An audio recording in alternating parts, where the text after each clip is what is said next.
I got fairy lights that you can't even see. Wow, great. I got fairy lights. Am I a trendy YouTuber now? Am I? You don't even know. What? What is up, guys? It's Alyssa, and today I am making a video, as you can already tell. And in this video, I'm going to be doing a Let's Talk. We haven't done one of these Let's Talks in a while, and this time we are talking about a book specifically To All the Boys I've Loved Before by Jenny Han. So, let's talk about it. What am I saying? So I finished this book, I think, a month ago, so I might have forgotten some things, but we're going to talk about it anyway. So if you don't know how my Let's Talks go, then I'm just going to explain them to you really quickly right here. I usually have the first part of the video be a non-spoiler section where I just describe what either the movie or the book is about. I will leave a link down below to the Let's Talk playlist, and you could browse through there. So let's go ahead and get on to the non-spoiler section.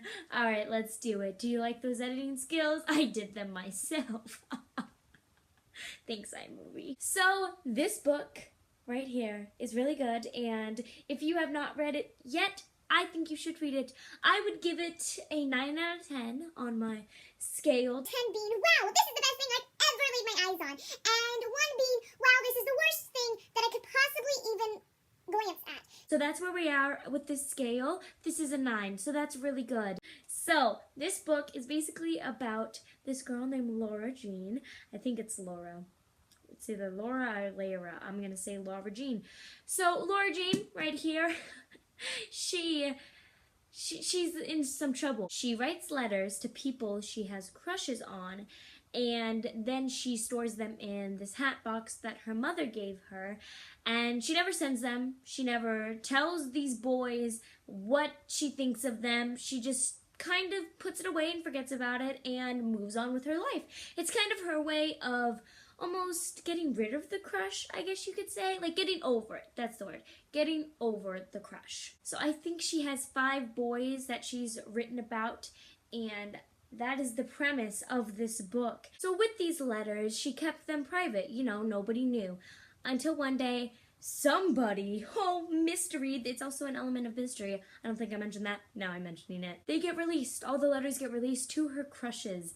And panic ensues, and it's just a huge thing from there. This is more of a romantic contemporary novel, I would say. I haven't really read a contemporary novel. I don't think ever. I might have read one, but I didn't know it was contemporary at the time. Sometimes you kind of want to strangle Laura Jean, but sometimes you kind of want to hug her, because she's very independent, and she's kind of spunky, and she kind of embodies this independent woman who don't need no man, which I really love. But she also kind of wants a man. Not like once, but she's always thought of the idea of having a boyfriend, but has never really gone out and did it. So while she is very independent and strong-willed, she doesn't really know what she wants, yet she does. As for the writing and the overall, I guess, aura, I don't know what word I'm trying to think. I think atmosphere that this book gives off, I think it gives off a very comforting atmosphere. You can just curl up in a warm blanket on a rainy day and read this, and you'd be satisfied. It's like a fireplace, except you won't get burned. Sometimes. Maybe your heart would hurt, but we'll overlook that. Jenny's writing is very true to teenagers today, I would say, or at least this kind of teenager. She writes impeccable characterization for her characters that you can almost feel like they're real people. And I think that's really a hard thing to come across when you're writing, because you have to fit so much information into a novel without boring people, and Jenny did a really good job of not boring me, the reader, and really keeping me interested and hooked on, because you never knew what was going to happen. And of course there was that looming mystery of how her letters got released. There are fake relationships. There is love. There is funniness. And there is times when you would want to throw this book across the room and hit a wall because your OTP didn't make the cut. It is a really good book, and I do recommend reading it, especially if you like contemporary novels or you like something that's very realistic, because I think that this is very realistic. Even if you don't like romantic novels, there's really not as much romance as you would think there would be, but there's enough where you're like, oh, cute, you know what I mean? So that is it for the non-spoiler section. If you don't want to be spoiled, which I recommend you not to be spoiled, that is, I would leave right now. I'll give you 5 seconds. 5, 4, 3, 2, 1. Okay, so if you're here, we're going to talk about this book. Hopefully you have already left and you're not still here if you haven't read the book. Why are you still here? Have you read the book? You haven't? Go. So you've all read the book, and we're here to discuss it, and we're here to love it because it is a really good book, at least in my opinion. If you don't like this book, please tell me why in the comments below. Maybe I'll agree with you, maybe I'll disagree with you. I don't know, people have opinions, and that is okay. So let's just talk about a few points. The biggest one in my mind right now, since I did finish this over a month ago and I forgot some information, I will say that the part that's sticking out most to me and the part that I remember the most is when she went on the school ski trip and that whole rumor blew up about her and Peter Kavinsky, you know, weighing in the hot tub. That was one of the points in this novel where I did kind of feel for Laura Jean, and I kind of felt like that was the most realistic perception that we've had of her since. Not that she wasn't realistic before, but just that it made her seem like a real person, that she was reacting to this like someone who would have this happen to them react. That kind of made sense. But I really did feel connected, more connected than I had been to Laura Jean, because I felt that I would have had the same reaction if something like that had happened to me, because that's not something that you want said about yourself, especially if it did not happen. And you don't want that perception of yourself if that's not the perception you want to give off. This is turning into like an advice column. What am I doing?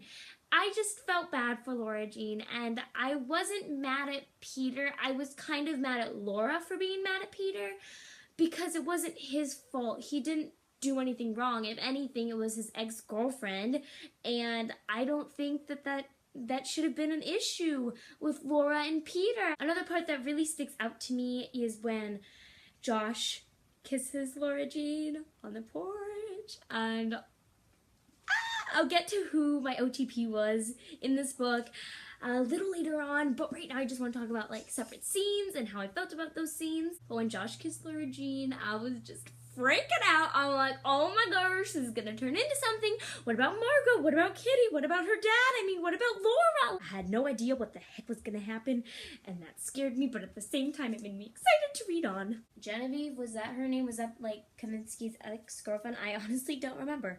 Whatever. Her, she seemed like not a nice person, and we figured that out, and we all knew this, and Laura Jean caught on to that. Good job, Laura Jean. Good job. So, we don't like her. That's okay. We kind of knew that. She's that stereotypical mean girl, yet she felt more real in a novel like this because, like I said in the beginning, Jenny's writing just seems really realistic. So, of course, the last scene, it was kind of the last scene, more towards the end, where Kitty tells Laura Jean that she's actually the one who released all the letters. I don't know about you guys, but I personally did not see it coming. Call me stupid, but I don't know, I didn't think of Kitty. I probably should have. I just didn't think she knew about it. I didn't think anybody knew about it. I honestly thought it was, for some reason I thought it was like paranormal. I don't know why. Don't ask me why I thought that. I was too focused on Josh, and I was too focused on Peter, and I felt like that kind of shifted away from the focus of who really released the letters. That is one thing I will say. When going into this book, I thought it'd be all about who released the letters, like a whodunit, but really was more like, oh, now I have to save my butt, here's how I'm gonna do it, and by the way, I'm also gonna fall in love with everybody on the way there. That's kind of what it turned into, and I didn't expect that. That doesn't mean that it was bad by any means. I really enjoyed it, I just didn't expect it, and I felt that it was advertised to be something different than it kind of was. So for my OTP, honestly, this is gonna kind of sound like a shock, but I liked both of them. Okay, when Josh kissed Laura Jean, I was like, oh my gosh, I love them so much. But then when Peter said something sweet to Laura Jean, then I was like, oh my gosh, I love them so much. You know what I mean? So I really liked both of them. I kind of pulled more towards Peter. For some reason, I got the feeling from his character that he kind of wasn't as romantic. And I don't know why, because Peter really wasn't that romantic either, but I don't know. I got a feeling from him that I didn't like. I think he was too abrupt or too forceful, and Peter was just witty and sweet, and I loved him, and that's how I felt. I don't know. So in a way, I did kind of pull more toward Kavinsky, but I liked Josh too. So, I mean, I don't know. When Margot found out about Josh and Laura Jean kissing, I was kind of honestly mad at Margot because Margot didn't get the full story. She walked in on the conversation, at least from what I can remember, she overheard it. So she didn't know the full story, nothing like that. And Laura Jean, if anything, she didn't want Josh to be there. Did she invite Josh? I forgot. Did she even invite Josh? I don't remember. But I can understand being upset, okay? You just found out that your sister kissed your ex-boyfriend who you're probably still in love with. I get it. That would make me a little angry too.